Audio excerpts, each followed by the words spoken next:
Hi Krafty Friends, this is Jen from Katahdin Crafts and welcome back to my YouTube channel. In today's video, I am doing a cute little gnome card from Maker Forte.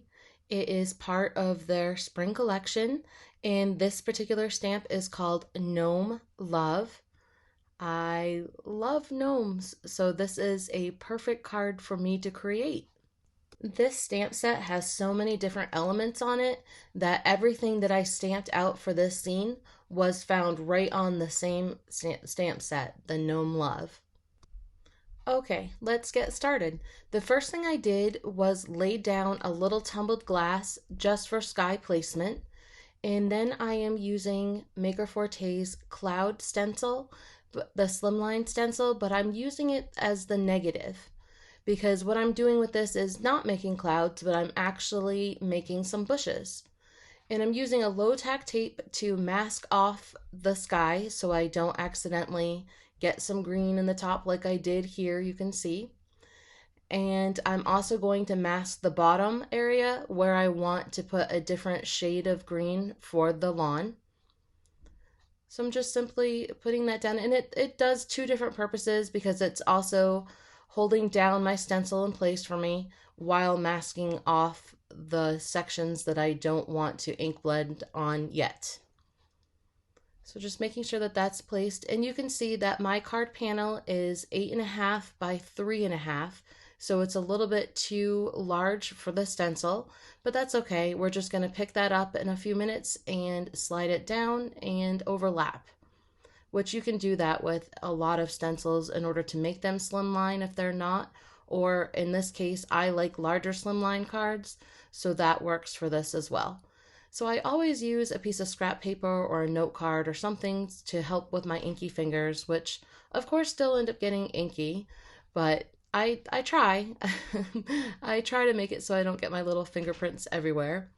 And as you can see, I'm using Mowed Lawn Oxide ink, and I am using a little bit heavier application on the bottom of that stencil or the masked area because I wanted a little bit of definition. So a little bit lighter on the tops of those bushes, like where the sun is hitting them, and a little bit darker underneath. And that way you can just achieve a little bit of highlights just by the same ink, but just applying it a little bit differently. And so now you can see I'm going to use the process of just carefully undoing all of the stencil, all of the low tack tape, and I'm going to slide that stencil down, and I'm going to look for a spot that I think would overlap pretty well, to make it a little seamless. And if you make a little bit of a mistake, which I did, or there's no really mistakes, you just have to come up with plan B, as I always say. And there were plenty of elements to be put onto this card, so I wasn't really worried about that. So I'm now just going to go back over this, and I found that my stencil was sliding a little bit on the end, so I just added a little bit more tape to hold it down more secure. And I'm also using the method of ink application where I ink up my blending brush and then I dab it off on the side and then I go into my project. And that just gives you a little bit more control of the ink. And I also use that ink that's on my mat to pick that up so I don't get too heavy of an application. Okay, now it's time to take off that top mask and start building our sky. So for this, I'm using the cloud stencil the way it's meant to be, with the puffy clouds and some tumbled glass, and I'm going to use a blending brush and just lightly apply that along the edges, and you can see it leaves a nice crisp line of those clouds. So now I'm going to pull out some spun sugar and move around the cloud stencil. You can use each side, you could use it diagonal, you can use it sideways, it doesn't matter. It's whatever your personal preference is. So I found a little area that will nestle right into those bushes, and I'm applying a little bit of that spun sugar at the top and just in a couple of different sections because I'm working on building several different colors in this sky. So now I'm going to use Squeeze Lemonade and set that stencil aside and just directly apply this, because this is also going to highlight the top of those little bushes or trees, and it's also going to mix with that spun sugar in the white areas and give a nice little orange glow. And so now I made another color with the spun sugar and the squeezed lemonade. So I'm going to go back and fill in that white area along the tumbled glass with the spun sugar so that pink is coming through. But again, when this is overlapping with the tumbled glass, we're making a nice light purple. So for 3 colors, we're getting 5, which is a cool technique. And if you look at the sunrise or the sunset, often you'll see all those little hints of colors all mixed into each other. And I like that. I like looking at all the different colors and trying to pull them out when I'm looking at a sky. And now I'm just going to finish up the top of my background with more of tumbled glass and the stencil in different directions. And I generally don't leave my clouds white puffy. I always fill them in with a little bit of color. That's just my style, but you could use personal preference for sure. So see, I just go back in and just lightly cover all of that with some blue. And now it's time to pull off that bottom and see that crisp line. That is the satisfying part about using any sort of mask.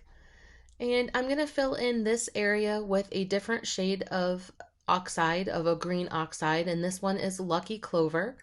And I just wanted to have a little bit of a difference between the bottom grassy area and that tree line with bushes or trees.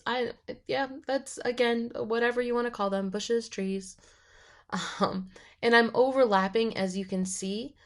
And that way you're getting another definition. You're going on top of that mowed lawn, so it gives a little bit darker area on the bottom. So with these inks, you can get a lot of dimension just depending on how you apply them, how you layer them, how much pressure you put. And I'm using a smaller brush right now than the ones that I used for the sky, just because I wanted to put a little bit more pressure on that middle section. And you get a little bit more control when the brush is smaller. And you can see I utilize my matte ink a lot.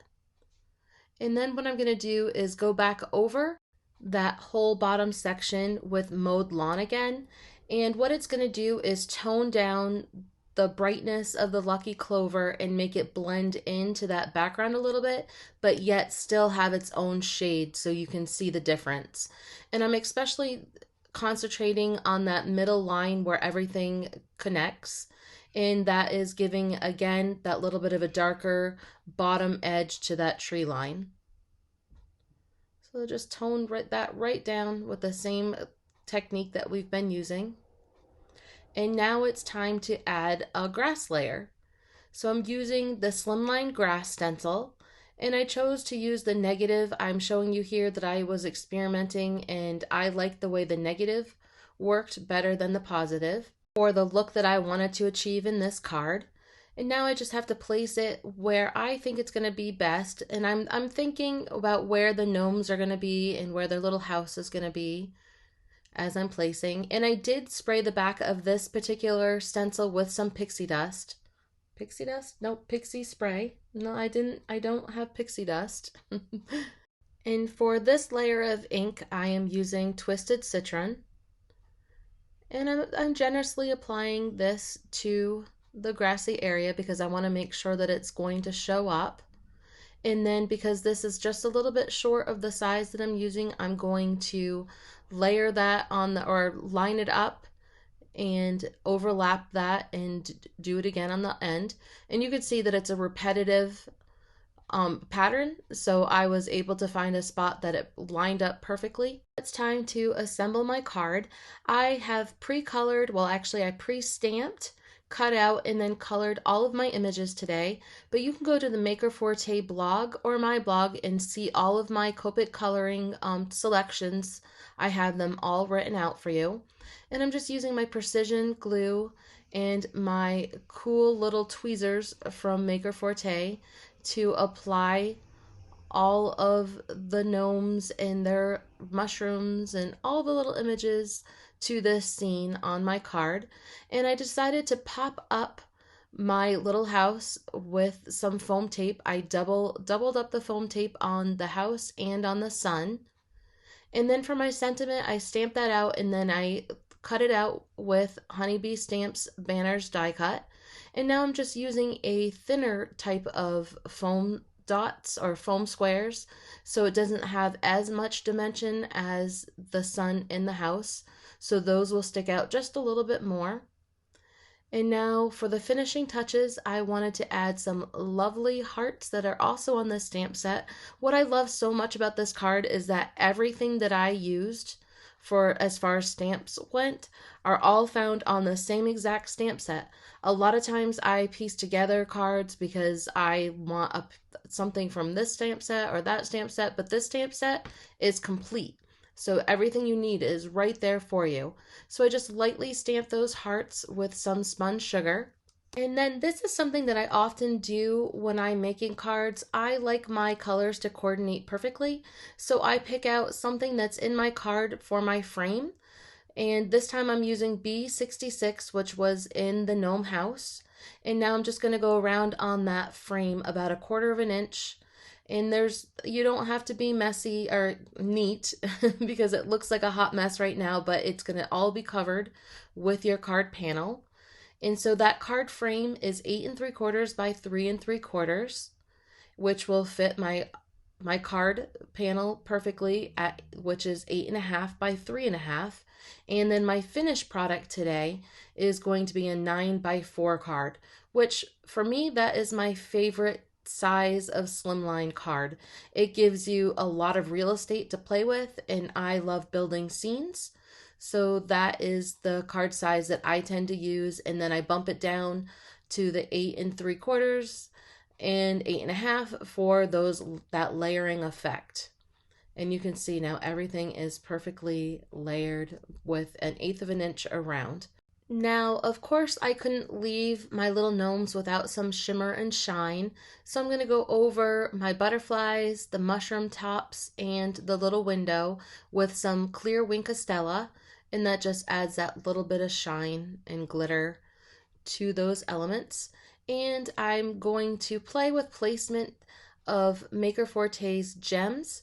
I didn't end up using the little hearts. I'm using the Vegas strip colored gems today, and they were a perfect match.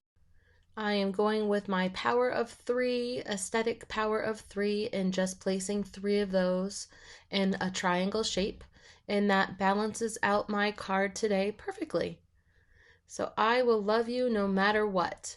And you always see me brush off a hair here to there because I have several animals and they're always in my space. Thank you so much for crafting with me today. I really appreciate it. Make sure you go and check out Maker Forte's blog for all the details and lots of inspiration from the design team. And of course, stop by the shop and see this great stamp set, Gnome Love. Plus, there's a lot of stuff going on in that. There's all sorts of new products. It's a very, very exciting time for Maker Forte this year. And drop me a comment. I love to hear from everybody. And if you have not yet subscribed to my channel, I would really appreciate your support. I work hard to keep these videos going for everybody. So just click on that subscribe button and the bell if you would like, so you would always know when I have a new video out. Thank you so much. I appreciate it. Take care.